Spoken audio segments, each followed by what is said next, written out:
Welcome to our channel. Today we how to restore product analytics in Metabase, complete guide step by step clearly.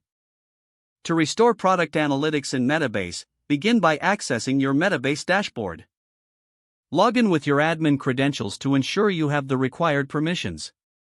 Navigate to the settings by clicking on the gear icon in the top right corner. From the settings menu, select Databases. Identify the database associated with your product analytics. Click on the gear icon next to the relevant database to access its settings. If the database has been disabled, you will find an option to enable it. Enable the database by toggling the switch to the on position. Next, check the permissions associated with the database. Ensure that the relevant user groups have access to this database. If permissions are inadequate, click on Permissions to modify them accordingly. Save any changes made to the permissions settings. Now return to the main dashboard and navigate to the Questions section. Locate any saved questions related to product analytics.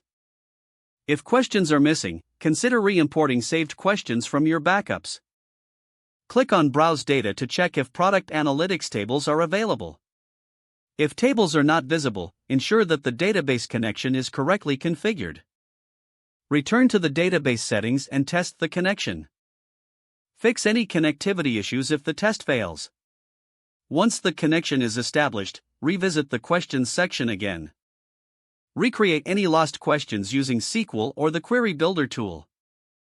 If applicable, ensure that any filters or parameters are correctly set in your queries. Preview the questions to validate that product analytics data is displaying correctly. Once confirmed, save your questions for future use.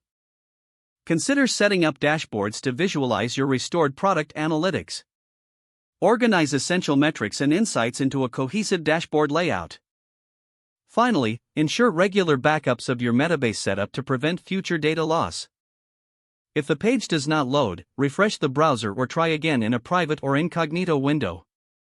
Make sure you are using the correct email address, then retype it carefully to avoid small typos.